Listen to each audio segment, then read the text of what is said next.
Estamos en la clase de lógica en el tema que corresponde al análisis del dilema del prisionero, que, como les decía en la bitácora, es un punto de encuentro de varias cosas, en particular de la teoría de decisiones con lo que se conoce como la teoría de juegos. Y la semana pasada les decía que uno de los cambios de este año es que les propongo leer este texto que está en pantalla, que es algo así como el texto fundacional de esa línea de estudio de teoría de juegos, teoría matemática de juegos. Ya la semana pasada habíamos comenzado a leer estas 4 primeras páginas haciendo los comentarios de rigor. Es un texto que se puede poner pesado, obviamente, pero como les decía, se constituyó en la fundación de una disciplina completa que ha sido usada de muchas formas para describir situaciones donde hay más de una gente interactuando en procura de alcanzar su meta. Y como decía acá, el texto comienza, eso fue lo que leímos la semana pasada, con una reflexión sobre el alcance de la matemática para efectos de modelado de la economía, haciendo concesiones al hecho de que la ciencia económica está menos desarrollada conceptualmente de lo que están otras ciencias como la física, en la que la aplicación de la matemática pareciera ser mucho más exitosa. Entonces el autor nos advierte que no deberíamos dejarnos juzgar por esas limitaciones a priori, sino que al contrario hacer lo que también ha ocurrido en otras ciencias como la propia física y también otras ciencias experimentales,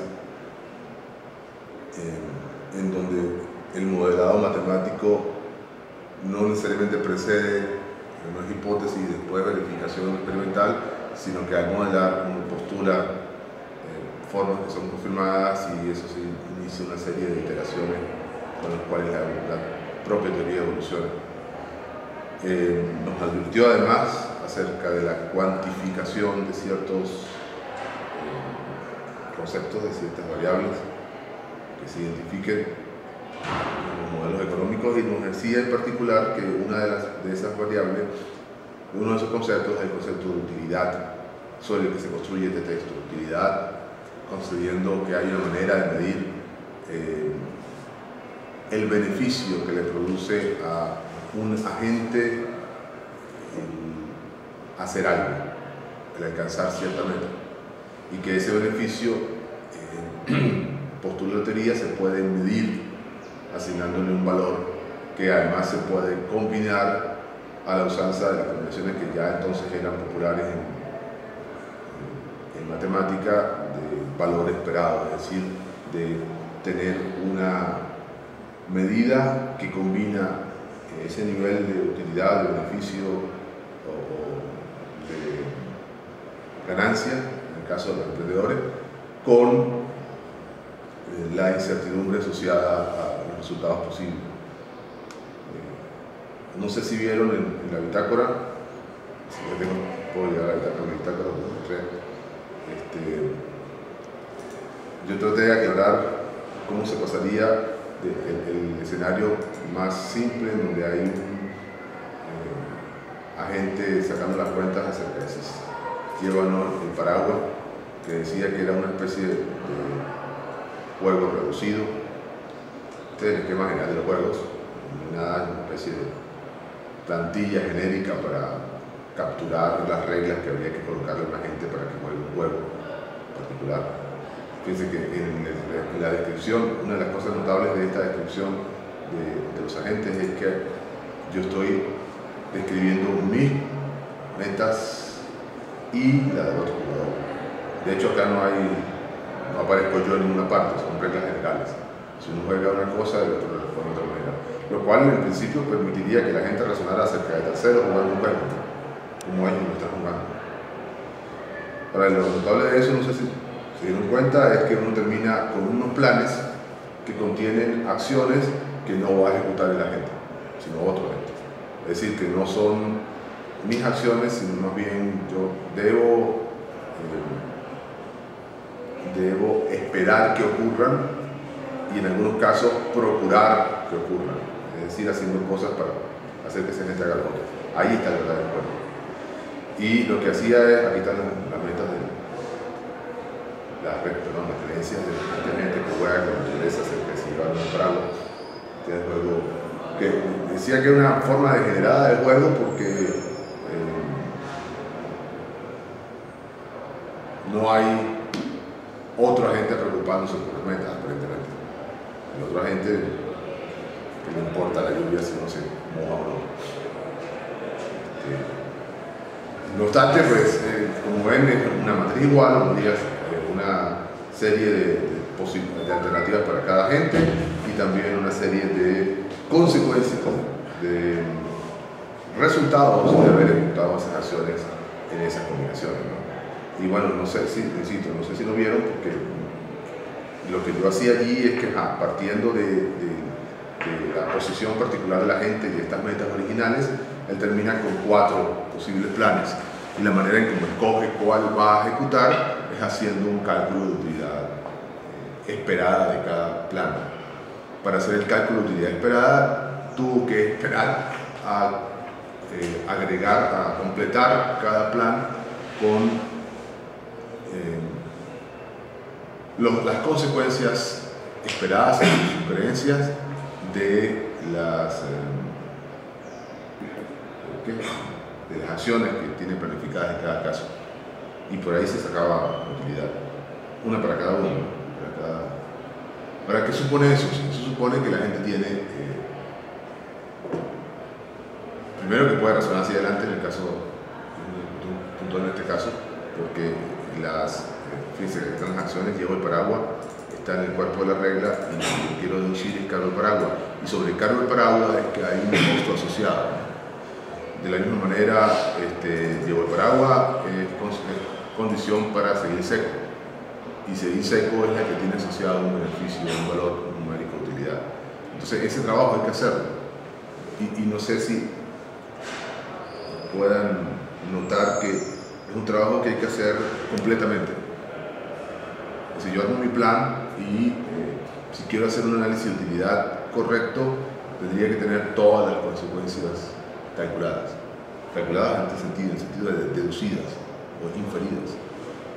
Si no lo hago así, no tengo el cálculo correcto de utilidad. Va a ser un subestimado en todo caso, o sea, un sobreestimado, tener unos sean costos en beneficio. O sea, hay una suposición de completitud, cuando menos en el alcance del plan.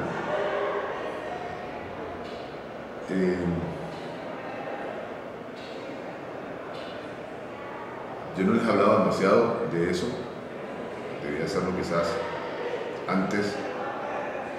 En el modelo de agente que hemos construido, ustedes se dieron cuenta que hay un ciclo: acción, pensamiento, decisión, observación. Se encuentra al principio, se están siguiendo vueltas. Para que ese ciclo sea útil para la gente, el tiempo que se le dedica a cada acción tiene que estar cuidadosamente acotado. No puede ser que yo entro en modo observación, paso años ahí, después paso otros al modo de pensamiento, paso años ahí, porque ¿qué va a pasar? Bueno, pues solamente voy a poder reaccionar a eventos que tengan ese nivel temporal, es decir, que ocurran en años. A los eventos que ocurran en unidades más simples no voy a poder reaccionar, a menos que ocurra justo en el momento de cambiar de observación de un modo de pensar al otro. Es decir, en el modelo de agente que hemos construido hay una suposición de cierta dinámica temporal que está de alguna manera sincronizada con el ambiente. Los eventos que ocurren allá afuera ocurren en una escala temporal que está por encima en términos de velocidad de ocurrencia de eventos a la velocidad con la que cambia, con la que se mueve ese ciclo. Eso hace 50 años era muy difícil de entender. Para nosotros ahora es muy fácil entenderlo porque eso es lo que ocurre con esta máquina. Este pequeño aparatico hay un procesador, algunos de ellos hay varios, hay varios núcleos, pero sigue siendo un solo procesador, uno solo, lo cual significa que yo tengo que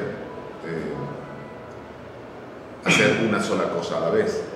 Para dar la ilusión de que hay varias cosas pasando simultáneamente, el truco es tiempo compartido.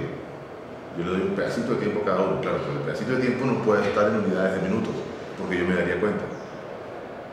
Para la ilusión de simultaneidad tiene que estar en unidades muy pequeñas comparadas con mi velocidad de reacción. Y esa es exactamente la solución que está dentro del modelo. ¿Qué significa eso en términos de esta planificación de la que estoy hablando? De que nuestros periodos de planificación son acotados. Es decir, yo me pongo a pensar y la gente puede dedicar atención a armar completamente el plan, pero eso va a tener probablemente que ocurrir en varios ciclos de esos, tiene que esperar, pues. Lo cual supone que si nosotros le pedimos un análisis de utilidad a una gente que está en medio de la tormenta o en medio de una cantidad de otros eventos, lo más razonable es esperar que esté equivocado. El cálculo tiene que estar equivocado, a pesar de que tenga las creencias correctas y tenga un muy buen mecanismo para calcular la utilidad, es decir, su cálculo sea realista. Es decir, es otra fuente de error. Si yo tengo este señor que está calculando si lleva o no el paraguas, lo apuro a decidir, él probablemente va a tomar una decisión equivocada porque no va a tener tiempo de calcular todas las consecuencias de sus acciones. Por ejemplo, una de las posibles fuentes de error, no es la única. La otra fuente de error es, por supuesto, que el estimado probabilístico siempre es incierto. Esa es una promesa. Entonces, eso ya es un dolor de cabeza. Es decir, este modelo no es simple. Y simple como se plantea, ciclo, nada, está. No, ahí hay el concepto de tiempo compartido, está este asunto de las escalas temporales de los eventos, está el asunto de la velocidad de pensamiento, es decir, que dentro de esa debe hacer una tajada de tiempo de cada unidad apreciable de tiempo a ese cerebro, le hacemos la tajadita para pensar cuántos pasos de inferencia puede hacer en esa tajadita. Una cantidad cualquiera, está acotado, en todo caso. Serán suficientes para que yo arme mi plan, para que yo saque todas las cuentas que tengo que sacar, hacer todas las deducciones que tengo que hacer, de pasar de que estoy haciendo algo a las consecuencias de algo. Y ojo, recuerden que esto es un conjunto de creencias que está inmerso en una base de conocimiento mucho mayor, que tiene además otras aplicaciones, es decir, una cantidad de contextos acá que la gente tendría que diluir. ¿Cuáles reglas aplico en este momento?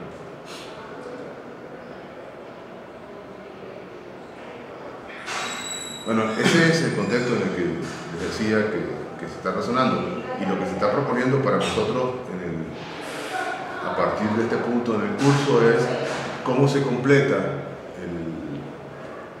el agente, que ya sabemos que puede razonarse atrás y adelante, que tiene ciclo, que tiene condiciones de acciones, que puede reaccionar a lo que ocurre en el ambiente, que propone acciones para que el ambiente se ejecute, todo eso, con este nivel de razonamiento. Es decir, ¿qué tiene que pasar? Bueno, el camino obvio es que tiene que sacar tiene que reducir sus metas a esos planes alternativos, y a cada plan le calcula su utilidad, suponiendo que está suficientemente completo. Ese es el asunto. No tiene que estar, se le acaban los planes en la vida. Nunca va a pasar con una gente realista, porque va a tener otras alternativas, otras metas que se pueden disparar, otras disyunciones producto de otras maneras de resolver otras metas. Es decir, aquello puede ser una maraña complicada. No, pero el criterio de utilidad se aplica localmente dentro de uno de esos planes elaborados, al conjunto de acciones que tienen un contexto particular. ¿Cómo hago yo para aplicarla? Estoy pensando en varias cosas y me toca decidir si saco el paraguas. Se le aplico acciones de paraguas. Acciones de paraguas son estas tres, cuáles son sus beneficios y sus costos.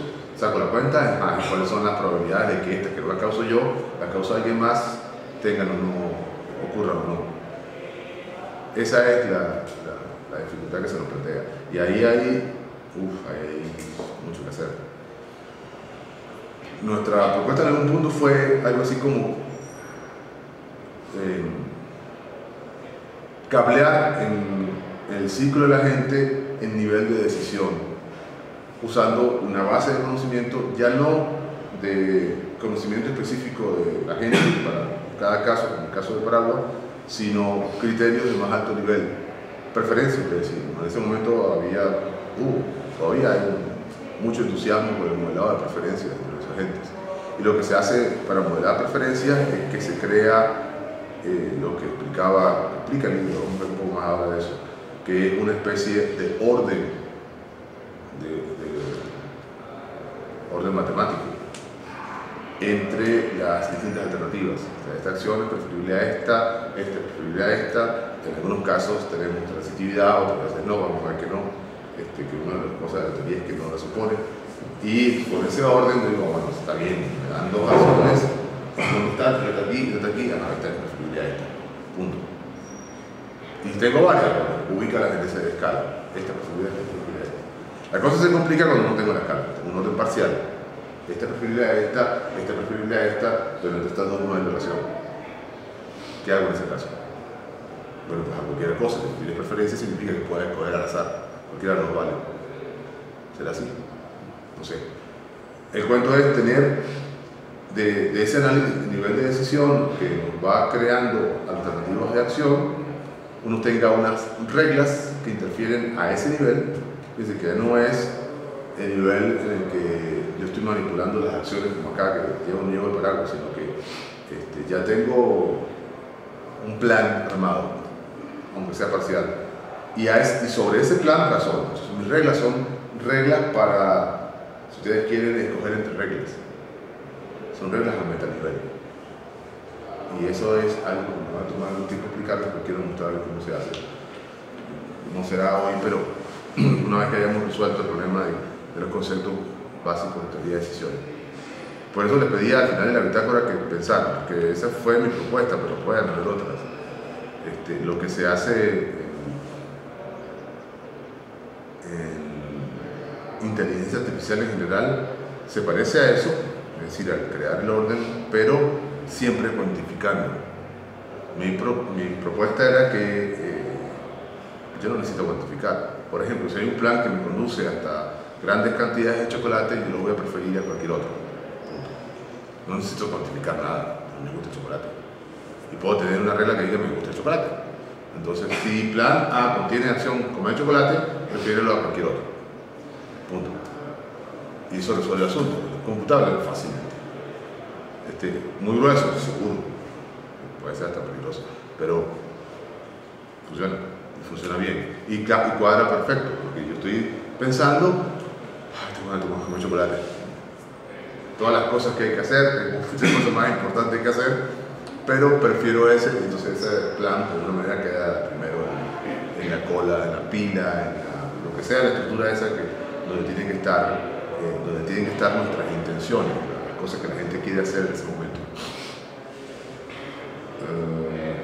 Ok, bueno, entonces como ven, el edificio que estamos elaborando está saltando, está adquiriendo una complejidad que no es que no era esperable. Si estamos hablando de modelar personas, tendríamos que haber esperado que iba a ser difícil, pero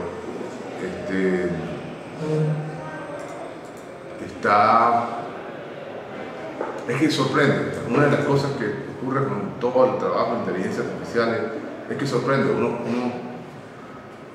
no sé, quizás por prejuicios culturales, como que se resistiría a pensar que toda una dinámica compleja se pueda reducir a unos pocos principios.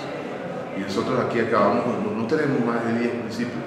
Van a ver ustedes cómo él plantea su teoría. Aquí en la teoría de juego hay más conceptos que los que nosotros hemos tenido de una manera de ver en la teoría de agentes. Ok, entonces hemos llegado hasta la página 4 y esta es la quinta página, digo yo, de esta copia mal hecha del libro de von Neumann y Morgenstern, teoría del juego y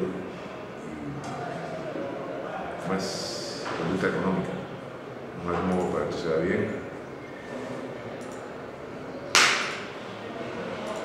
Me estuve un buen rato en la tarde montando esta cosa en el WhatsApp y no sé si se lo va a poder mostrar completo. ¿Alguien sabe qué pasa con la red? Se ha quemado el repuesto del aire acondicionado, no sé qué, de nuevo.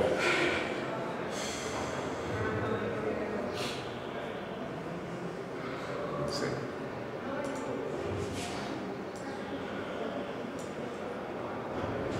Bueno, esta parte de esta sección, no sé si, no me acuerdo.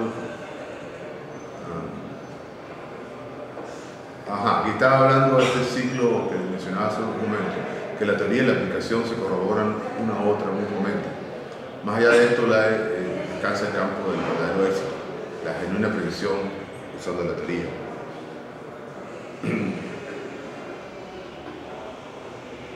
La genuina predicción usando la teoría. Ahí, esto, no sé si vieron la fecha, es el 40 y tanto, ¿no? La primera parte del siglo pasado fue sumamente movida en términos del asunto racional, el asunto lógico. Están el sacudón que nos dio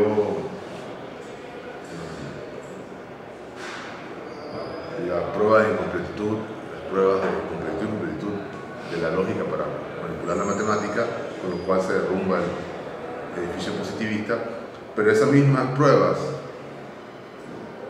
fundaron la teoría de la computación. Y entonces como si la lógica salió muy golpeada por un lado, pero salió muy bien por el otro, en términos computacionales.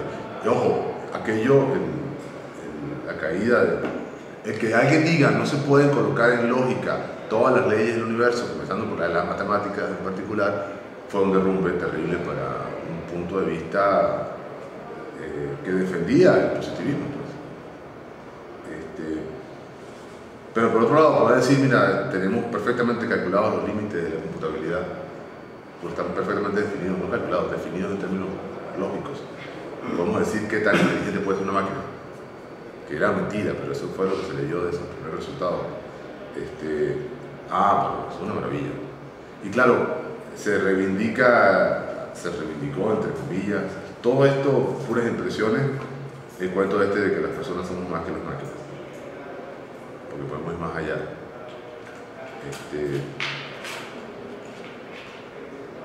En ese caldo de eventos, de transformaciones en ciencia, esta idea de poder predecir usando una teoría pasó por debajo de la mesa, pero también ha sido fuerte, tiene 2 siglos, va para el tercero, siendo muy sacudida. Estaba hablando con los muchachos de matemática esta semana, comenzó el curso de matemática discreta, de un experimento que comencé la otra vez que lo dicté hace un par de años, de minería de datos. Yo una clase los senté y les pedí que me dieran una serie de detalles personales en la primera clase del curso, primera o segunda clase del curso, y les pedía que me dijeran cosas como, por ejemplo, cuál es su promedio hasta ese momento, cuál fue el semestre en que empezó en la escuela, y cosas mucho más personales. Tiene pareja, trabaja, mantiene hijos, su papá era qué, su mamá era qué, dónde estudió, todos esos detalles, una lista de como 10 variables para cada uno, con la intención de predecir de poder utilizar un modelo de minería para estimar, terminar con un modelo que predijera, dada esa característica del estudiante, aprueba o no el curso. Claro, aquella vez no me entendieron mucho, pero esta vez cuando se los muestro está escandalizado. Esta vez estaban asustado. Antes de cursar voy a saber si puedo o no aprobar. Por supuesto con chiste, la intención de todo es ponerlos a ellos en la situación de que se planteen de verdad la capacidad predictiva de un modelo matemático. Y en ese contexto en particular. Por fortuna no, esta vez es un grupo muy interesante y los muchachos uno de ellos salió con el cuento del coeficiente intelectual, hablando de predictividad. El coeficiente intelectual es una medida de qué tan inteligente la gente, o sea, ya va. Con todas las dificultades, hay gente que sigue creyendo que ese número es muy útil. En todo caso, está este cuento de que yo puedo teorizar, lanzo un modelo matemático de algo y después voy a confirmarlo, corroborarlo, dice acá en este párrafo. Lo que nos dijo un filósofo escocés hace 200 años o más es que no vas a poder corroborarlo, nunca. O sea, eso es un ejercicio de inducción. Yo tengo una serie de registros particulares, en aquel caso eran 24 muchachos. Pasaron 7, reprobaron 17 y algunos ni cursaron, ¿no? Y uno, lo que le mostraba ayer con una de estas herramientas, con Hueca, vamos a ver variable por variable, qué tan influyente es cada variable en la decisión, qué capacidad predictiva tiene una variable. O sea, por ejemplo, que tengan pareja, no importa, para nada, no importa para nada. O sea, la separación entre los aprobados y los que reprobaron respecto a la variable pareja es igualito, se comporta igual la variable para los grupos. Entonces es una noticia muy buena, ustedes pueden tener novia, si no importa para el resto del curso.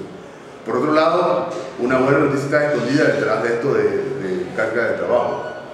Un par de los muchachos, no, 3 de ellos trabajaban a tiempo completo. 2 de ellos aprobaron. Entonces los muchachos empiezan a agarrar golpes de 2 de 3. Eso es un buen número, la mayoría. Pero yo decía, no, la noticia buena está antes que eso. Se puede aprobar con 40 horas de trabajo a la semana y cursando el curso. Esa es la buena noticia, es decir, se puede aprobar porque se trabaja a tiempo completo, cursando el curso de matemáticas. Y esa clase de análisis, uno empieza, oye, mira, la matemática como es más útil de lo que uno creía, te ayuda a predecir, te informa cosas. Pero no debemos ilusionar. Lo que dice Hume, desde que prueba desde que hace todo el análisis de la validez de la inducción, este ejercicio de pasar de los registros individuales a tener una regla general que explica el fenómeno, es que ¿cuántos registros necesito yo para tenerla bien validada la regla? Infinitos. Nunca vas a terminar sobre todo si se te atraviesa una T, una variable temporal por ahí, menos todavía. Es decir, que ese paso de lo particular a lo general que hacemos nosotros en ciencia y sobre el cual se supone que se funda la ciencia experimental es inválido. Lo que es válido es tener una regla general y reducir los casos particulares. Pero cómo llegar a la regla original es lo que no sabemos. Claro, hay que decir eso a los estadísticos, porque vienen además de la regla de estar haciendo inducción cuantificada además. Entonces, esto de que vamos a tener una predicción genuina, la vamos a pegar y va a aumentar la confianza que tengamos en la regla.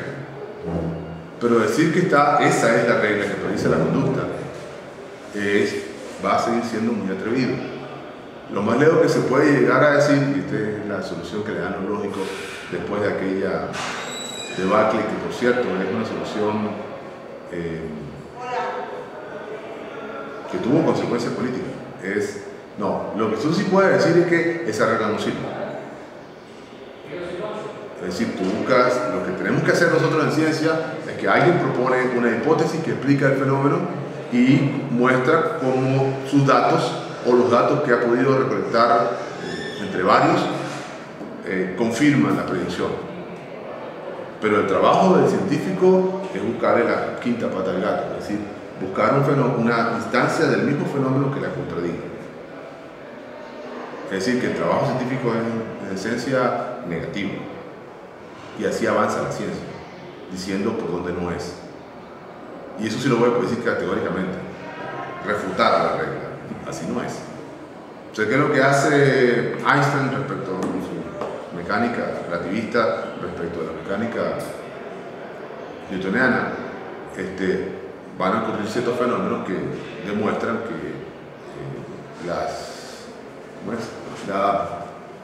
el principio de propagación de la luz, aquel cuento de los anillos del sol en un eclipse,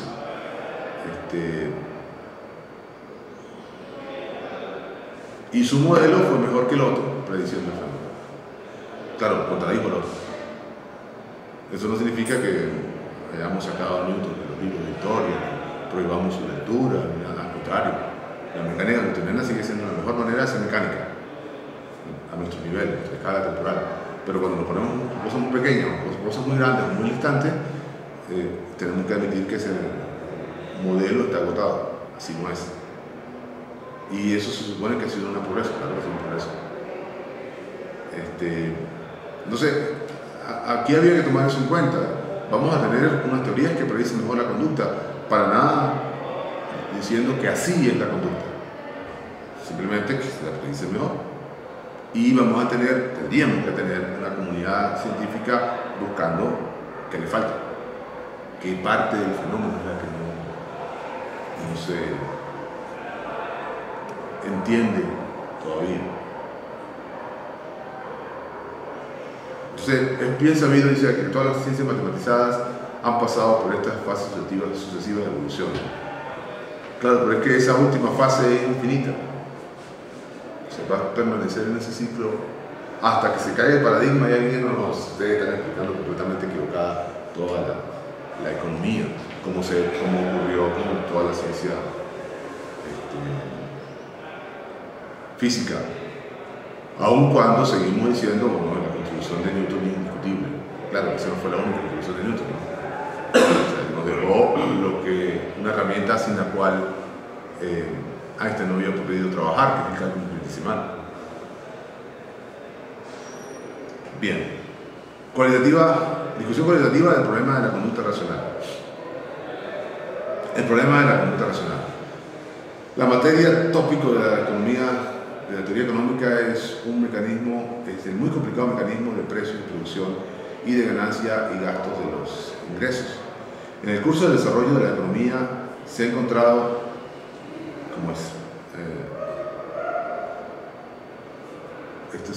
aquí me sorprende esta palabra, one night, como es aceptado universalmente, parece bien aceptado, que un método para este enorme problema se obtiene por el análisis de la conducta de los individuos que constituyen la comunidad económica. Este análisis ha sido empujado muy lejos en muchos aspectos, y aun cuando existen todavía muchos desacuerdos en cuanto a la significancia del método no puede ser puesta en duda, sin importar qué tan grandes son las dificultades. Los obstáculos son de verdad considerables, de hecho considerables. Incluso si la investigación debe al principio limitarse a las condiciones de la economía estática, como bien se ha hecho, bien se debe hacer. Una de las principales dificultades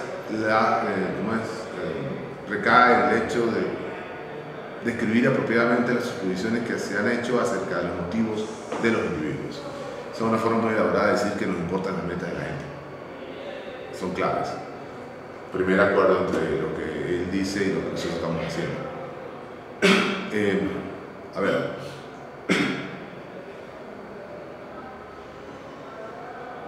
La teoría que hemos estado leyendo en el libro de Kowalski, yo tuve la oportunidad de ver cómo parecía.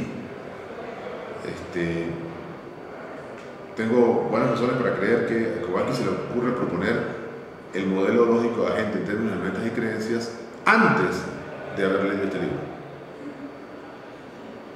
Después asistimos juntos a varios eventos donde se hablaba de teoría de juego, toda la cosa. Estamos hablando de hace 15, 16 años, quizás. Y pues esta es la razón del entusiasmo, es decir, hay una coincidencia de esfuerzo en cuanto a que si yo quiero modelar a una persona, necesito comenzar por sus motivos, por sus propósitos. Yo no sé si a ustedes les resulta natural.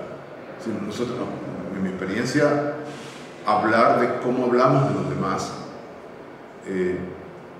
siempre pasó por considerar qué es lo que creen, en qué estás pensando, qué cree esa persona. Pero muchas veces, aunque se decía, ¿qué quiere esa persona? Lo que está haciendo este análisis es volteando una tortilla. Es importante que quiere. Y vas a tratar de entender el resto de su conducta desglosándola con lo que cree.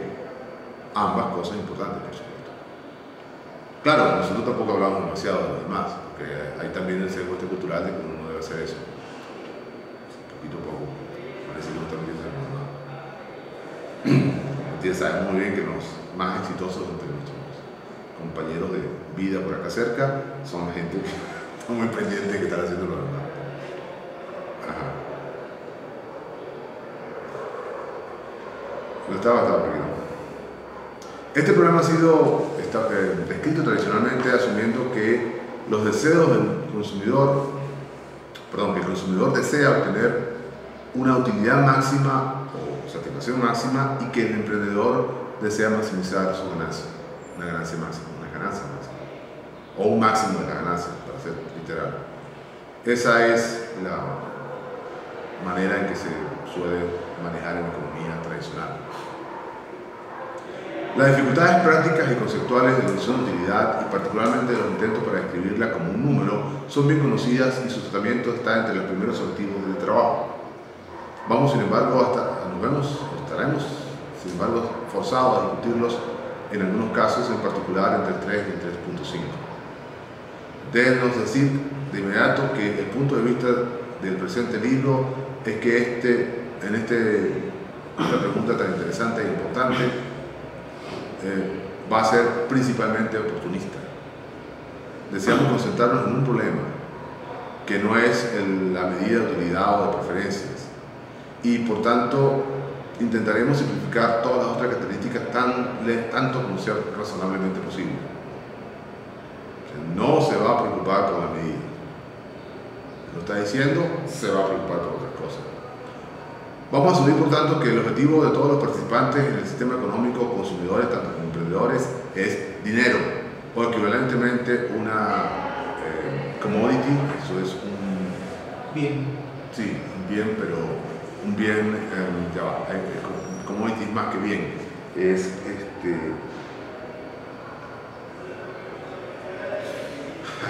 ¿cómo decir esta definición? Un bien bien definido. Es decir, zapatos como commodities significan el calzado que tiene una suela, que tiene cierta característica, de manera que tú dices, bueno, quiero ese o quiero ese. Los dos me dan el mismo servicio. Pero si tú eres una de estas chicas que tiene una inclinación absoluta por los tacones, no cualquier zapato le sirve. Si ya no es una commodity. Entonces los tacones esos extravagantes, largotes, con la puntota, además que son, en algunos casos, una figura, un diseño muy bonito, son un intento por hacer que el calzado deje de ser commodity y se convierta en un límite, en un bien, pero de consumo específico, con una razón particular para que se le compre. Entonces, esto de la commodity es interesante porque los economistas plantean que son bienes que satisfacen ciertas necesidades, pero no son el mismo bien, son un tipo de bien, calzado. Pero resulta que, como acabamos de tratar de ilustrar, hay preferencias marcadas por cierta característica del artículo que lo separan del resto. O sea, hay una discusión, traigo el tema a colación porque hay una discusión con la noción de conocimiento como commodity. El curso por ejemplo, como commodity. Cualquier curso de lógica sería igual a este.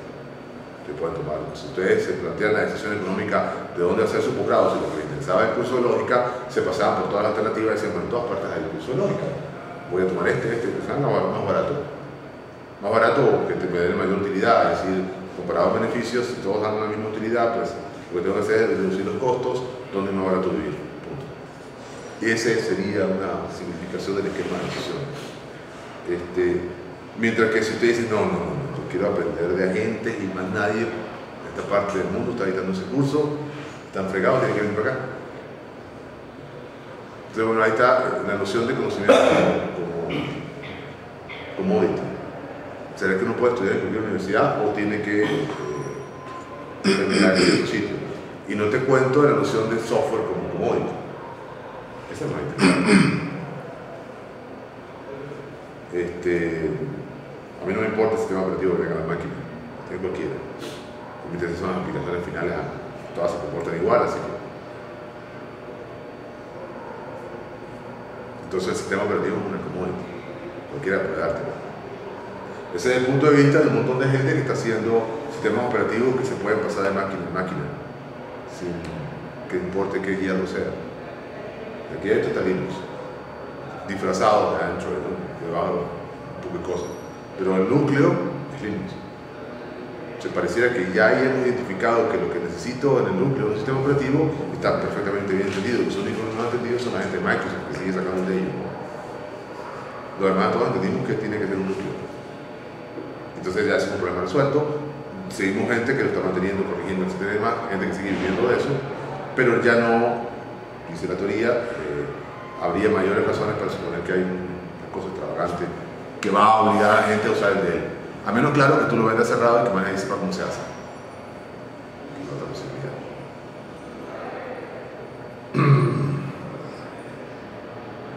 ¿Dónde estaba? Disculpe que me acomodo. Esta, la commodity, se supone que debe ser irrestrictamente divisible y sustituible. Libremente transferible e idéntica incluso en un sentido cuantitativo a cualquier satisfacción o utilidad que se desea por parte de cada participante. Es decir, ¿qué es esa? El objetivo de todos los participantes es el dinero, o el commodity monetario simple. Ese dinero o ese commodity se supone que es irrestrictamente divisible y sustituible. Es decir, la misma cantidad de dinero vale lo mismo. Se toma 5 bolívares, estos 5 bolívares y estos 5 bolívares son iguales entre ellos, lo está diciendo. Y uno puede reemplazar al otro. Pero además, reemplazar a cualquier nivel de satisfacción o utilidad que desea el participante. O sea, aquí está el cuento este de que... El dinero hace la felicidad. Sí. Sí. Literalmente. No, bueno, a mí me gusta recordar en este punto, cuando hay esta discusión, el caso de los seguros. Tú te aseguras para obtener un beneficio en caso de que tengas un accidente que te prive de una parte de tu cuerpo. Estas actrices famosas que se aseguran de las caderas para abajo o de las caderas para arriba, no sé, tienen algún problema y les dan $1 millón de bolívares de dólares por una pierna, algo así. ¿De dónde sacan el numerito? ¿De dónde sacan el número? O sea, hay un abogado que se siente y saca la cuenta. Bueno, con esa cadera, esta niña habría hecho tanto dinero a lo largo de su carrera. En consecuencia, una compensación justa por no disponer de su cadera es tantas. Yo digo cadera porque es que en un caso particular de seguro que me impactó que Jennifer López aseguró la cadera. Yo creo que esa es una cadera que hay que asegurar, pero no de esa manera. El cuento es que sí, hay $1 millón en cada uno. Si algo le pasa, ella va a poder retirarse sin cadera, probablemente, pero con su $1 millón compensando. A eso se refiere con eso de satisfacción equivalente a una unidad monetaria. Algunas veces se dice en la literatura económica que las expresiones de la noción de utilidad y preferencia son completamente innecesarias, dado que estas definiciones puramente verbales, dado que son definiciones puramente verbales que no tienen consecuencias empíricas observables, es decir, son literalmente tautológicas.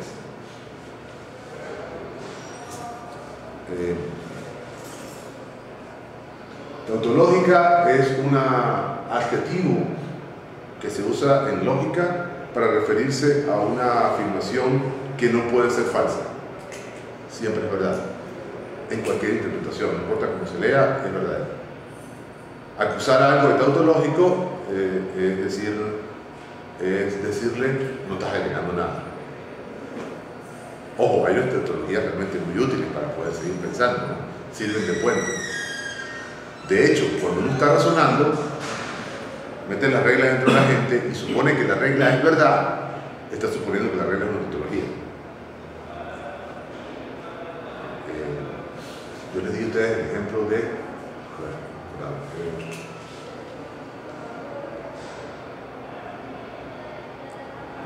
Cuando estamos hablando de condición de acción, que la regla algunas veces se activa, otras veces no, pero siempre es cierto.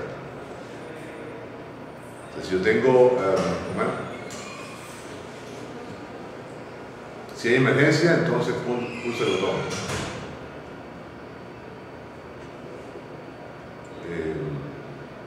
Puede que no haya emergencia y yo pulse el botón. La regla no está siendo desafiada. No, cuando hablamos de Weissenberg, aquella cuestión de cómo probar si lo de las cartas era cierto o no, ahí se ve más claro. Algunas veces se activa la regla, otras veces no, pero siempre es verdad, solo queremos verificar que nadie la contradice. Es decir, que es una tautología. Entonces, cuidado con el término adquirido con unas acepciones despectivas, porque uno hace una tautología, queriendo decir no me estás agregando un nuevo conocimiento. Eso ya sabíamos que era verdad, pero ojo, no significa que es inútil. Dicho eso, obviamente von Neumann no cree que sus discusiones sobre utilidad y preferencia sean tautológicas. No nos parece a nosotros que estas nociones sean cualitativamente inferiores a ciertas nociones bien establecidas e indispensables en... ¿Cómo se llama? 8. ¿No está aquí al lado? Sí, más rápido. En física, como la fuerza, la masa, la carga, etc. Es decir, esto es, mientras que en su forma inmediata son meramente definiciones, se convierten en el sujeto, se vuelven sujeto a control empírico a través de teorías que se construyen sobre ellas. Lo que acabo de decir, es decir, la teoría es una tautología mientras que yo no la contradigo. Es verdad, eso lo estoy suponiendo que es cierto. Si la quiero utilizar, si estoy razonando con ella, la tengo que suponer cierta. Entonces todo es una tautología. Lo que está diciendo es eso. ¿No? Ella se postula la regla que mejor explica los fenómenos, todas las ocurrencias del fenómeno que tiene hasta ese momento. Es decir, esa regla es cierta en todos estos ejemplos. Y uno sigue asumiendo, si quiere, por ejemplo, predecir con ella, que va a seguir siendo cierta.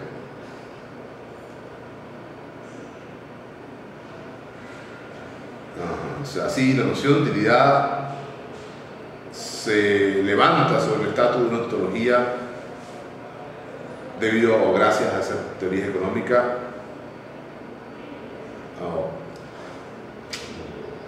en la medida en que esa teoría económica hace uso de ella y de los resultados que pueden ser comparados con la experiencia o al menos con el sentido común. Ahí no está muy claro el asunto y bueno, creo que tampoco lo tenemos claro. Mi impresión es que acusar algo de tautología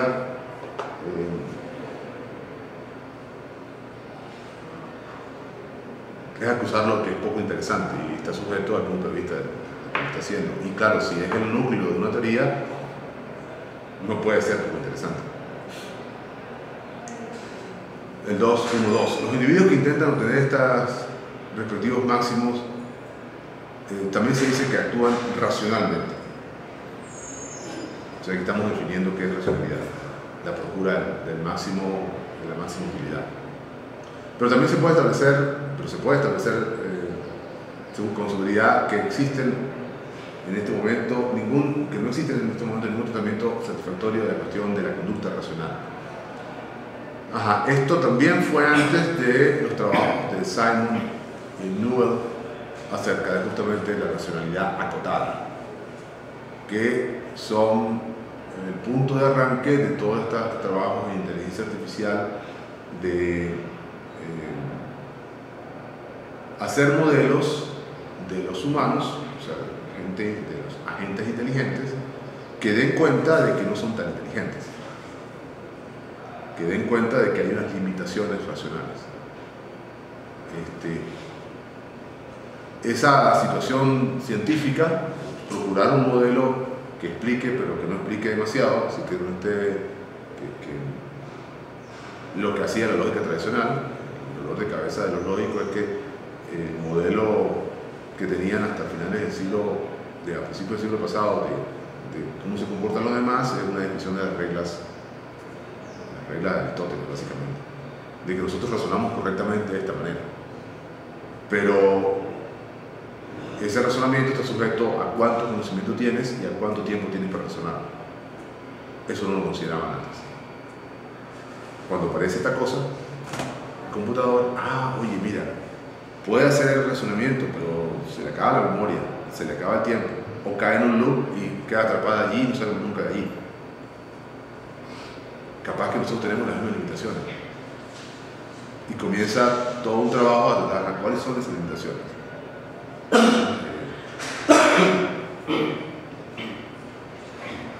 Entonces, eso de buscar la conducta racional acotada es una meta que se propone en la comunidad científica del siglo pasado, en el contexto además en el que ya tienen un modelo, que tienen un dispositivo que puede ser inteligente pero no tanto.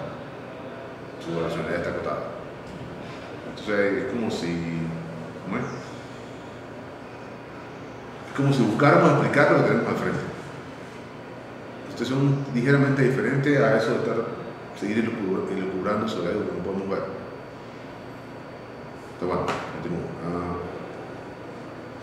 Puede haber, por ejemplo, varias maneras en las cuales se puede obtener la posición óptima, pero pueden depender del conocimiento y de la comprensión que el individuo tenga de los caminos de acción abiertos para él. Un estudio de estas cuestiones en términos cualitativos no va a resolverlo porque implican, como debe ser evidente, relaciones cuantitativas. ¿Sí? Es evidente que la racionalidad implica sacar cuentas, números.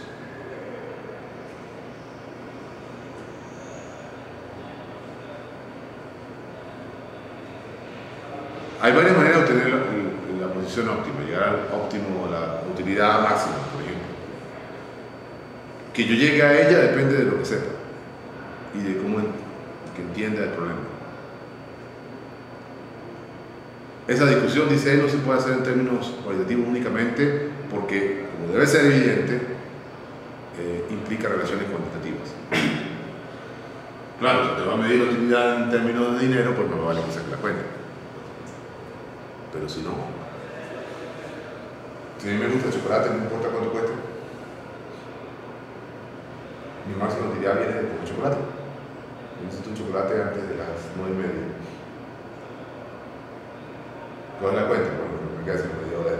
Es la única cuenta que cabe ahí. Podría ser en términos de media hora, en términos de 30 minutos. Digo yo.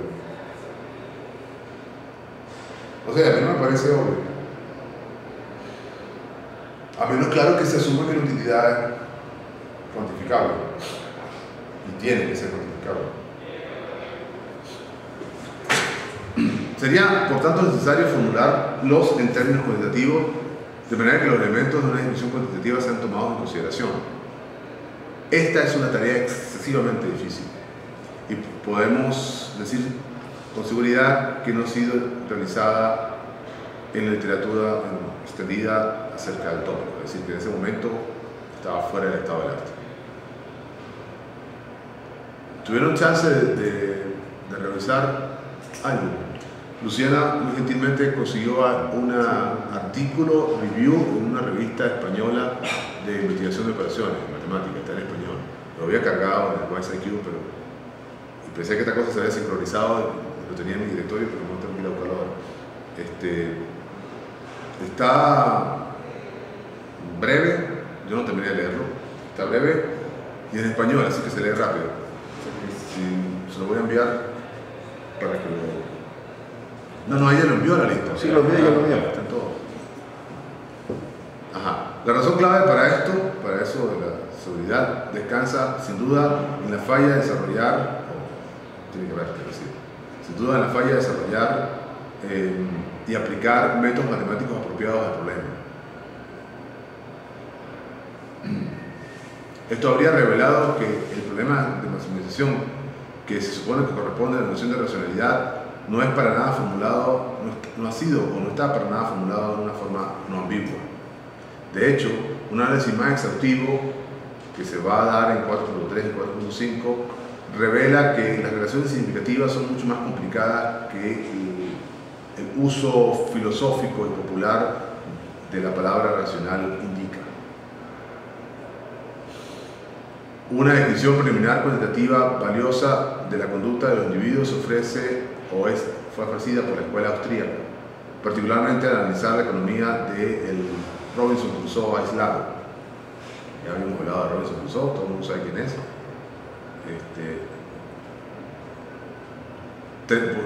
Puede que tengamos ocasión de notar también algunas consideraciones de Van Bauwert concerniente al intercambio entre dos o más personas. Una exposición más reciente de la teoría de las elecciones individuales en la forma de un análisis de curva de indiferencia se construye sobre los mismos hechos o supuestos hechos, pero usa un método que con frecuencia se supone que es superior de muchas maneras. Al respecto nos referiremos a las discusiones en 2.11 o 2.1 y 3.3, por encima de la cual vamos a pasar, creo.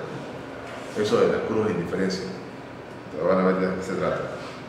Se sigue utilizando todavía, creo que es menos popular esto de hacer un diagrama donde la utilidad se ve variable. Si usted está dispuesto a cambiar tanto por tanto, y comienza a aparecer la condición no lineal de las preferencias. Si usted está dispuesto a cambiar 3 kilos de naranja por 2 de manzanas, pero ya cuando le ofrecen 6 kilos de naranja, usted quizás quiera más o menos manzanas. No es lineal, no se satura, algo así. La economía de Robinson Crusoe y la economía del intercambio social. En 2.2.1 miremos más cercanamente al tipo de economía que está representada por el modelo de Robinson Crusoe. Es decir, esto es una economía de una sola persona aislada o de alguna otra forma organizada bajo una sola voluntad. Esta economía es confrontada con ciertas cantidades de commodities o bienes y un número de deseos que podrían satisfacer esos bienes. El problema es obtener una satisfacción máxima, esto es, considerando en particular nuestra suposición anterior del carácter numérico de la utilidad, de hecho, un problema de maximización ordinario. Su dificultad aparente, cuya dificultad depende aparentemente de los números de variables y de la naturaleza de la función a ser maximizada. Pero esto es más una dificultad práctica que una teórica. ¿Qué les parece a ustedes eso? ¿Qué relación tienen ustedes con la teoría de optimización? Todos hemos visto algo de optimización en algún momento. El sistema nos enseña una buena dosis de optimización, comenzando por la naturaleza de la optimización matemática, el origen, de los problemas de optimización, que parece que se consolidó lo que se llama investigación de operaciones como disciplina durante y después de la Segunda Guerra Mundial, a propósito de la urgencia por maximizar el uso de los recursos de guerra. Esto de no desperdiciar proyectiles, esto de sacarle el máximo beneficio, es decir, la mayor cantidad de víctimas a cambio de un cierto arsenal que se disponía, esa clase de cosas, lo más macabro en el origen de esas operaciones. Sin embargo, estamos de lo más felices porque ahora tenemos un montón de estrategias matemáticas para dar una descripción del problema, obtener sistemáticamente, es decir, computable, el máximo. El método simplex es el gran representante de la disciplina y hay cantidad de piezas de software hechas en torno a él. Ese se nos enseña y se nos enseña más que el método simple funciona con problemas de proporción matemática lineales. Las relaciones son lineales. Cuando uno abandona el espacio de la linealidad, Hay otras consideraciones, por ejemplo, hay toda una teoría de optimización cuadrática, se llama optimización de funciones cuadráticas, en donde dada la virtud de los polinomios, pues hay un comportamiento todavía controlado. Está además el campo de la optimización entera, donde no puedo hacer las suposiciones que hago en la programación lineal porque pues, los números no tienen, hay huecos. Pues. El dominio discreto no tengo 1.5, tengo 1 o 2. Entonces ya no puedo decir, en la última me da 1.5, escoge 1 o 2, esos dos van a ser subóptimos. ¿Cuál de los dos es mejor? Se empieza el cuento, se me explica un poco. Es decir, todo eso es realmente fascinante. En sistemas hay además toda una tradición en torno a reflexionar al respecto. Ajá, tú estás maximizando, optimizando, siempre vas a tener un modelo parcial del fenómeno que estás maximizando, lo cual significa que dejas fuera otros aspectos que podrían resultarse más interesantes para efecto de utilidad, sobre todo cuando hay consideraciones personales, humanas. ¿Por qué yo todo eso? De eso que está hablando. Un problema de optimización. El origen del asunto es este cuento del cálculo infinitesimal, que si uno tiene una curva, busca un punto de máximo mínimo de la curva y ahí va a haber un máximo mínimo. Es decir, si el fenómeno está escrito por una función matemática, optimizarlo es buscar una de esas posiciones de la curva en donde llega al máximo o mínimo. Y para eso tenemos 200 años de experiencia de Lagrange para acá, de maximización y optimización, de cómo transformar la expresión matemática para conseguir, derivando la expresión original, un punto de máximo mínimo. Que no tiene nada que ver con el simple, por cierto. Siempre llega a otra manera de buscar el simple. Pero esa herramienta nos la dan a nosotros y ahí tenemos el problema resuelto. Lo que está diciendo volviendo acá acerca del caso de Robinson Crusoe. Tiene bien definida la función de utilidad, maximiza. Ya está. Puede ser un poco complicada porque, bueno, tiene sus gustos gourmet, pero al final le vas a responder. Estos párrafos que vienen también son claves acerca de sembrar un punto de vista que queda después por debajo de toda la teoría de juegos. Y es el punto de vista de la separación entre los criterios. Que nosotros la semana pasada le pasamos por encima sin ningún respeto. ¿Recuerdan cuando decimos el dilema del prisionero? Que Kowalski lo reexpresa en términos de utilidad diciendo la utilidad de ir preso es el número de años que voy a permanecer encerrado. Esa era la primera versión. Y ahí tenemos el dilema del prisionero tradicional. Pero él después dijo, no, ya va, tengo que ser también en el otro. Y incorporó dentro de la función de utilidad el daño al otro. Y dijo, pues en este caso el resultado es diferente. Vieron que la conducta era diferente. Y después dijo, no, tampoco es igual que yo, vamos a poner una fracción de su utilidad para mi caso. Lo sigo tomando en cuenta, pero no al mismo nivel mío, por favor. Es decir, es como atreverse a desafiar el individualismo con un juego matemático. A von Neumann no se le ocurrió. Van a ver lo que está diciendo. Si uno abstrae de la producción continua y de hecho de que el consumo también se despliega sobre el tiempo, y con frecuencia usa consumibles durables, bienes que de consumo durable, es decir, que se acaban, uno obtiene, eso hay que alejarse de eso porque eso impone saltos discretos y es más difícil maximizar, eso es lo que está diciendo. No es imposible, pero es más difícil. Uno obtiene el modelo más simple posible, el de la función aquella que se minimiza o se maximiza derivando. Puede ser que sea variable, entonces tiene que ser derivada parcial, etc. Se pensó posible hacer uso de usarlo como la base muy básica de la economía teórica. Pero este intento, notablemente una característica de la versión austríaca, fue desafiado con frecuencia. La objeción clave en contra de usar este modelo muy simplificado de un individuo aislado por la teoría de una economía de intercambio social no representa, que no representa a un individuo expuesto a las influencias sociales diversas de muchos tipos. Esa es la cuestión fundamental. ¿Ustedes qué les parece? Es decir, no lo que pasa si usted dice que Robinson Crusoe describe al universo, es que está diciendo que la interacción de Crusoe con esas circunstancias que las conceden, ¿no? Las circunstancias cambiantes de su ambiente, son diferentes en esencia a lo que ocurriría con Robinson Crusoe en medio de otros agentes. Es decir, que el ambiente de un agente económico puede o ser el natural, no hay más nadie alrededor, y que ese es esencialmente diferente del ambiente en el que hay otros agentes alrededor. ¿Algo más se puede decir? Creo que no.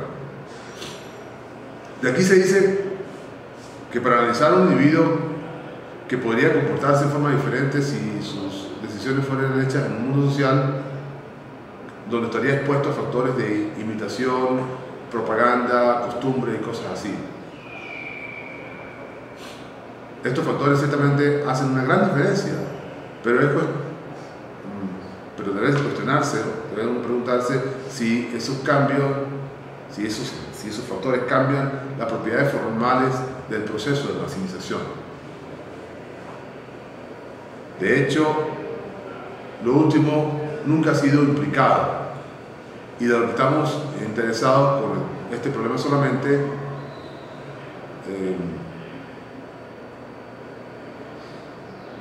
podemos dejar las consideraciones sociales anteriores fuera de cuenta, eso no lo entendí.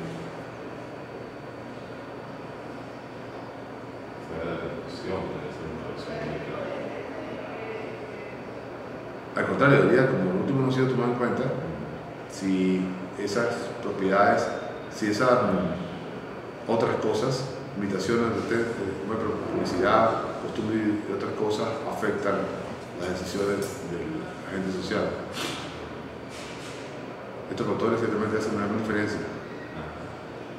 Pareciera que está reproduciendo el punto de vista de los que creen en el asunto, en que la economía de Robinson Crusoe es el punto de arranque de cualquier economía. Y está decidiendo dejar estas, por lo menos estas, fuera de discusión, fuera de la descripción. Algunas otras diferencias entre Crusoe y un participante en una economía de intercambio social tampoco nos van a interesar. Tal es, por ejemplo, la no existencia de dinero como medio de intercambio en el primer caso, donde solamente hay un estándar de cálculo,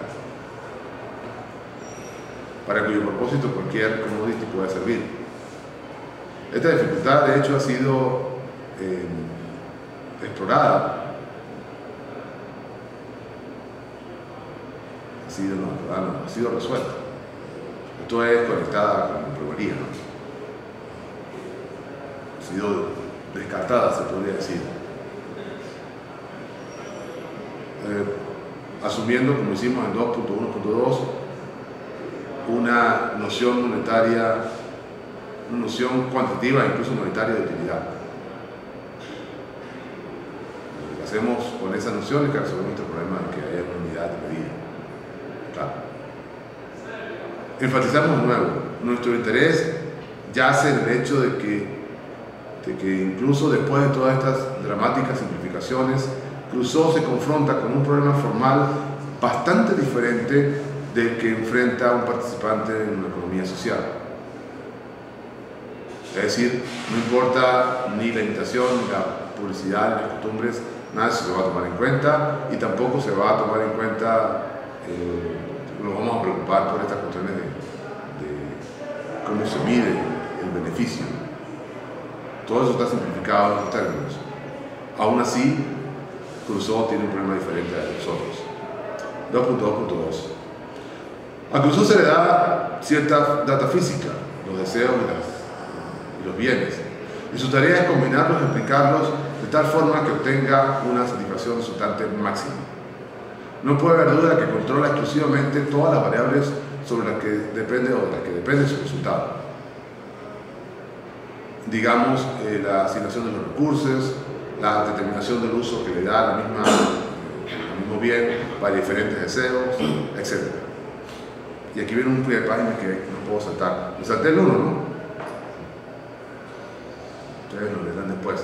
El 2 dice, algunas veces, factores incontrolables también intervienen, por ejemplo, el tiempo o el clima en la agricultura. Estos, sin embargo, son fenómenos puramente estadísticos. Consecuentemente, pueden ser eliminados con los conocidos procedimientos del cálculo de probabilidades, es decir, determinando las probabilidades de las varias alternativas e introduciendo la noción de la expectativa matemática. Es increíble que un libro que depende de la noción de expectativa matemática la mencione por primera vez en un pie de página. Y ahí está, al margen.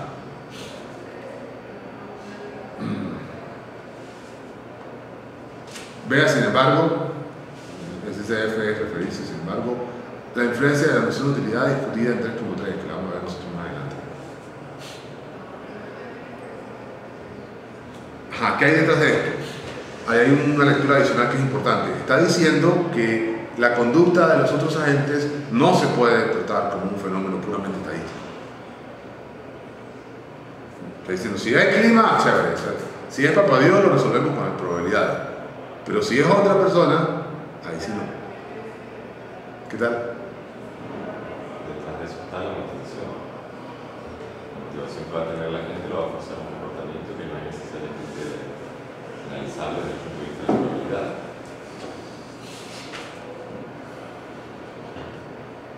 Por lo menos es mi visión.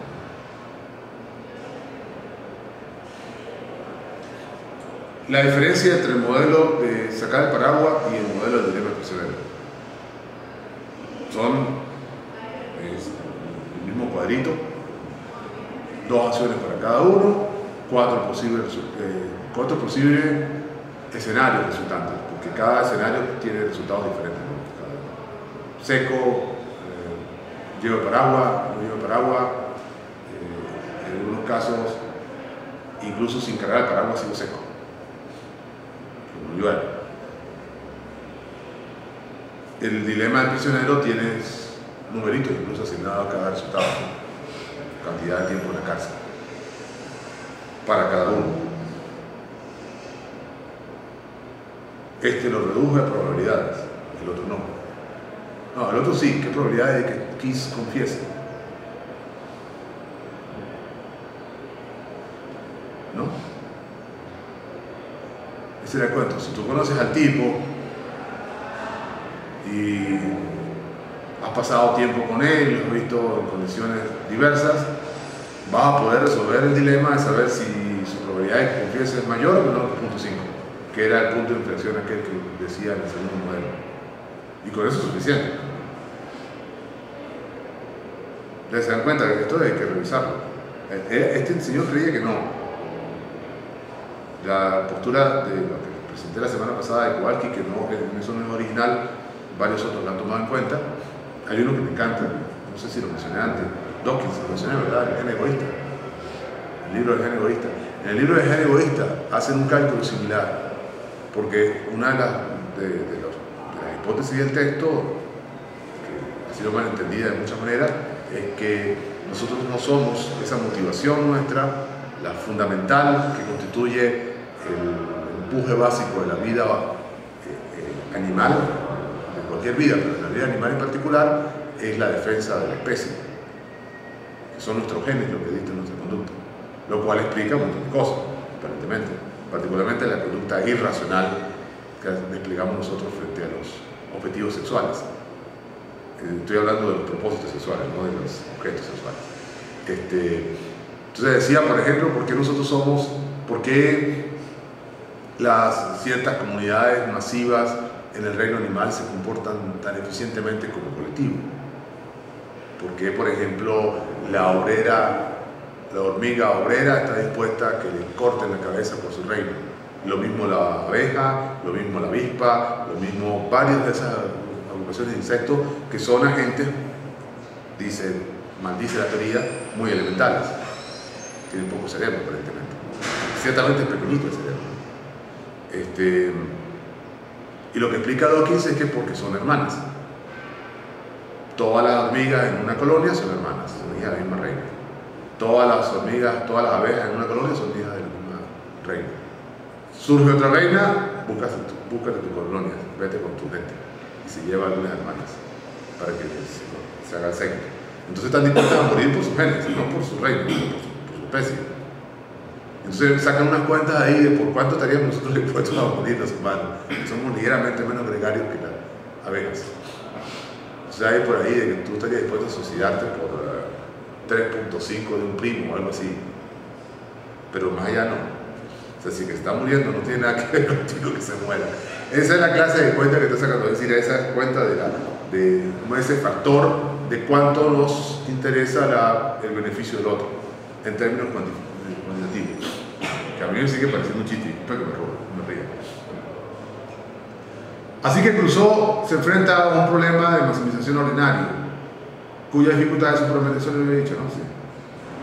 Cuyas dificultades son de una naturaleza puramente técnica y no conceptual, como se ha dicho antes, y lo había dicho yo. 2.2.3. Considera ahora un participante de una economía de intercambio social. Este problema tiene, por supuesto, muchos elementos en común con el problema de maximización.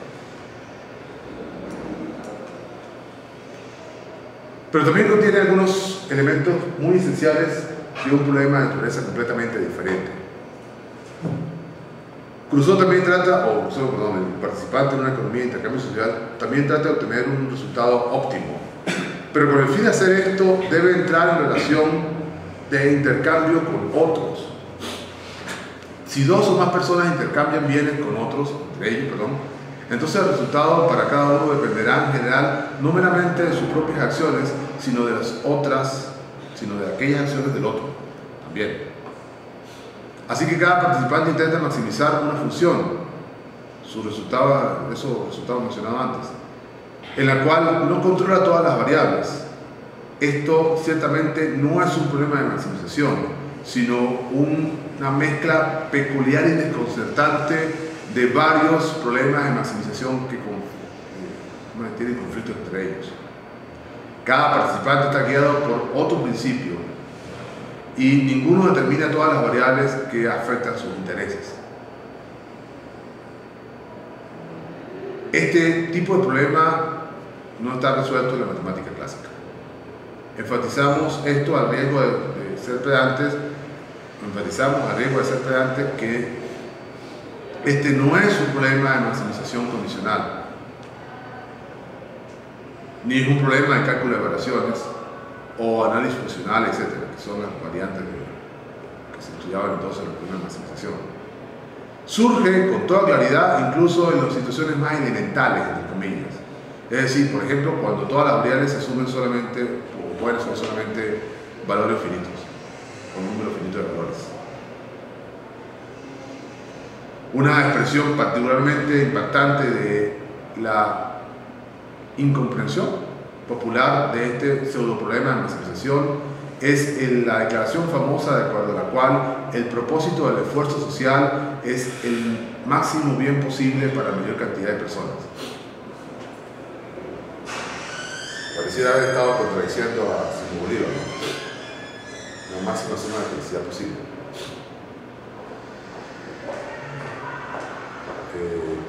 Von Neumann, y esto fue von Neumann, no Morgenstern, cree que eso no se puede. Entonces, ¿por qué cree usted que yo quería leer este libro? Yo quería leerlo porque ahí hay una contradicción fundamental. O no contradicción, hay un punto importante. O sea, la teoría de juegos se funda sobre el principio que que siguen elaborando en el resto del libro, de que no hay una solución óptima global. Porque los propósitos son conflictivos. Si tú ganas, tú pierdes. básicamente. Va a decir, eso sí, va a decir lo que ya dije la semana pasada, que ese es un tipo de juego, el cero suma cero, y que no todos los juegos son así. Copiado. No, me parece sorprendente que diga que ese sea más importante. Pero no puede decir ser parte del asunto, pero la economía es una consideración poco común, digo yo, por lo que decía la semana pasada. Normalmente en los sistemas de intercambio uno espera que todos los participantes puedan ganar. Es eso muy ingenuo. Porque sobre eso se funda todo el contrato económico y social. No siga que todos podemos progresar. Ese cuento de no, pero no le diga a nadie, porque no van a poder progresar, pero no. Eso sería muy duro. Al menos muy duro de digerir. Un principio guía que no puede ser formulado a partir del requerimiento de maximizar. Este es un principio de guía que no puede ser formulado por el requerimiento de maximizar dos o más funciones simultáneamente. Tal principio, tomado literalmente, es autocontradictorio. En general, una función no va a tener el máximo donde la otra función lo tenga. Lo está diciendo. No es mejor que decir, por ejemplo, que una firma debe obtener el máximo de los precios con un máximo de ingreso o un máximo de beneficio con un mínimo de inversión. Ya, pero eso se puede. Fijar el máximo precio con el máximo beneficio. Turnover es el ingreso. Y el máximo beneficio con el mínimo despliegue. Outlay es inversión. Eso se puede. Se puso ese ejemplo. Si en algún orden de importancia de estos principios, o algún promedio ponderado es lo que se implica, esto debe ser aclarado. Sin embargo, en la asociación de todos los participantes en la economía social, nada de este tipo es lo que se pretende, sino todos los máximos deseados al mismo tiempo por los varios participantes. Ya va, díganme ustedes, esto es lo que quería consultarles en esta parte del curso. Yo estoy leyendo acá que los autores creen de corazón que no se puede obtener un máximo global. Puede ser, ¿no? Pero puede ser que se refieran en algunos casos. Lo cual dejaría que en otros casos sí, ¿no? Es decir, que es posible tener economías de intercambio en donde hay un máximo global. Pero lo que estoy leyendo en los párrafos anteriores, no piensen en eso. El máximo bien posible para la mayor cantidad de personas, para un máximo número de personas. The greatest possible good for the greatest possible number. No se puede.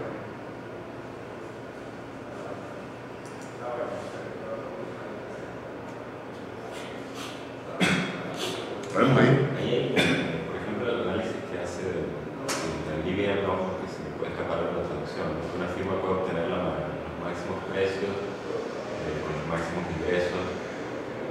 Por lo que recuerdo de economía, esas curvas no son lineales, ¿no? O sea, algo que sucede mucho. Yo prefiero vender más caro y menos gente va a tener acceso a esos bienes. Lo cual te da un mínimo, no te da el máximo. No te da un máximo, o sea, me da el máximo a mí. Empresa, pero socialmente no te da un máximo, necesariamente. Poniendo un punto muy particular, ¿no? O sea, la cultura, el acceso a la información, libros. Tenía una amiga que trabajaba en el mundo de las publicaciones, o sea, publicación de libros, y ella decía que al final del día era un negocio muy rentable. O sea, el costo realmente de publicar un libro, llevarlo a distribuirlo, es muy barato en comparación con el precio realmente del bien, ¿no? Entonces ella planteaba que era un negocio muy rentable desde ese punto de vista si tú considerabas que había un montón de gente que no iba a tener acceso a ese libro, ¿no? Entonces es un poco eso, ¿no? Me da la sensación. Sí, yo prefiero vender baja el precio. A veces un libro X a 1 millón de bolívares y se lo voy a vender a mucha menos gente. Pero yo sigo ganando bien y hasta gano más. Inclusive a que lo vendo a 100.000 bolívares y trato de llegar a más público, ¿no? Entonces creo que por ahí va. Eso es entendiendo tu nombre como el impacto, la cobertura de la venta, cubres la venta. Pero yo estoy entendiendo aquí como que su ingreso. No, yo lo estoy, exacto, yo lo estoy entendiendo como que su ingreso total. Yo también, sí. ¿No? Sí. No sé. Yo puedo imaginar una situación donde se obtiene un máximo de beneficio con un mínimo de inversión o un máximo, o sea, pongo el precio máximo con el máximo ingreso de regreso, tomando en cuenta el tamaño del mercado. Claro. Se llama monopolio. Si tú tienes el monopolio, tú puedes hacer eso. No, ¿Seguro? ¿Qué cosa dices tú? Esa maximización de la que se está hablando ahí. Claro, ahí es un solo agente, ¿no? La cuestión es si se puede en un oligopolio, pero en un monopolio, en donde un solo proveedor del bien está forzado, el público está forzado a comprar, se le pone el precio que quiera. No necesariamente, porque hay una situación en la que después de cierto precio yo no voy a comprar. Claro, pero ese es el máximo precio, que es físicamente imposible sacarle más al sistema. No sé, porque ese máximo precio varía de persona con persona. A ver, suponte que, vamos a verlo desde este punto de vista. Yo estaba ofreciendo un curso de lógica computacional, cobrando cierta cantidad por el curso, ¿ok? Todos aquí necesitamos el curso, ¿sí? Yo estoy dispuesto a pagar cierto precio, tú estás dispuesto a pagar cierto precio que es distinto al mío, ¿ok? Entonces, tu ganancia viene dada en función del precio, porque tú ofreces el curso, pero también viene dada en función de la cantidad de gente que se va a inscribir. Si tú ofreces el curso muy barato, a lo mejor todo el mundo se va a inscribir. Cuando ofreces el curso a 100.000 bolívares, todos los que inscribimos somos, no sé, 10, decir un número, estás terminando con 1 millón de bolívares. Ahora tú dices, ¿dónde está el límite? Si yo ofrezco el curso a 500.000 bolívares, ¿okay? A lo mejor no se inscriben todos, se inscribe la mitad, se inscriben 5. Pero 5 por 5, 25, estoy sacando 2.500 bolívares. Y así va variando el número, ¿no? Entonces, tiene la suposición que estoy cobrando lo mismo a todos. ¿cómo? Tiene la suposición de que estoy cobrando lo mismo a todos. Sí. Te voy a cambiar el escenario. Suponte que yo tengo, O sea, lo descubrí anoche, la receta de la eterna juventud. Tengo el recipe. Es más cara. Es más cara. Eso es, no, te voy a fregar. Yo la tengo, yo soy ejemplo de eso. Pueden ver. Entonces, ¿cuánto están dispuestos ustedes a pagar?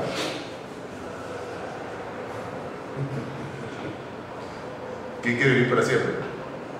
Es difícil decir lo que dijo el diputado japonés, ¿lo escucharon?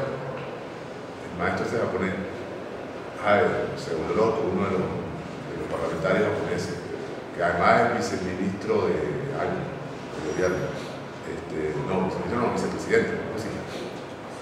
Dijo que los mayores de 60 años son una carga para el Estado y que no deberían morirse, básicamente.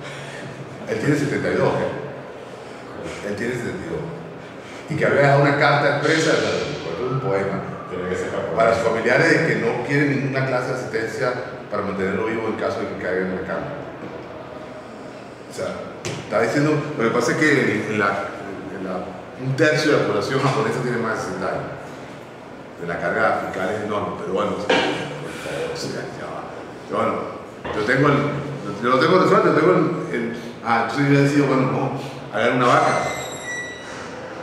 Y ustedes hacen una vaca, pueden comenzar así, ¿no? Cada quien pone la misma cantidad. Y yo digo, eso no me alcanza. Entonces Demian, que tiene unos ahorritos, dice, bueno, está bien, pues yo saco esta otra parte. No me alcanza. Entonces, por eso, yo también tengo unos ahorritos míos. Comienzan a separar, llegan al máximo de lo que pueden pagar con todos sus ahorros involucrados. Y digo, ok, yo fijé el máximo precio. ¿Cómo supe que ustedes podían pagar? No sé. Pero puedo empezar a tantear, ¿no? Y a lo mejor me hackeé los bancos y revisé la cuenta de ustedes. voy a obtener con el máximo precio el máximo resultado posible en esa economía, en esta economía controlada. ¿Por qué? Porque tengo el monopolio de la elixir de la eterna juventud, por ejemplo, que ustedes están absolutamente fundidos a conseguir como sea. Ese es el otro cuento. Ustedes no tienen, esa es su mayor utilidad. No pueden reemplazarla por ninguna otra cosa. Una vida corta pero feliz, con sus ahorros al lado de su familia, por ejemplo, sabiendo que se va a terminar, al lado de la posibilidad de vivir para siempre. ¿Quién puede con eso? ¿Te das cuenta? Ese es el punto. Como tengo un monopolio, puedo hacer lo que me dé la gana con el precio y el ingreso que yo tengo a partir de él. Claro, pero estás maximizando para ti. No sé si puedo. Pero ustedes todos van a vivir eternamente, todos quedan felices, ¿o no? Si eso era lo que querían, ¿no? Que tuvo que hacer porque sacaron todo lo que tenían para obtenerlo. ¿Qué es todo lo que tenemos para obtenerlo? O sea, el cuento es, ahí es el otro asunto de esta reducción al dinero, ya no tanto a la cuantificado solamente, sino al dinero. El suponer que valgo lo que tengo acumulado, pero eso es otra cosa muy macabra. Yo puedo vender mi futuro. Aparte de lo que tengo acumulado, yo soy esclavo durante 5 años, por ejemplo. Siempre que no te mueras, ahí comienza a ocurrir otra cosa. Fíjate desde tu punto de vista, ¿no? O sea, realmente no estás sacando el máximo beneficio de nosotros si tienes el beneficio de la juventud. ¿Cuál sería el máximo beneficio tuyo? Bueno, tú trabajas para mí el resto de tu vida gratuitamente. Pero me va a vivir eterno. Vivir para siempre. Pero me va a vivir eterno. Pero el resto de tu vida es eternamente. Exactamente. ¿No? Exactamente. Ese es un buen punto. Y eso no es el máximo beneficio para nosotros. No, porque entonces ahí dejas de ser, o sea, vas a ser eterno, pero vamos a desayunar cuando vamos a ir a las 10. Y ya estamos a la punta. Estamos a la punta.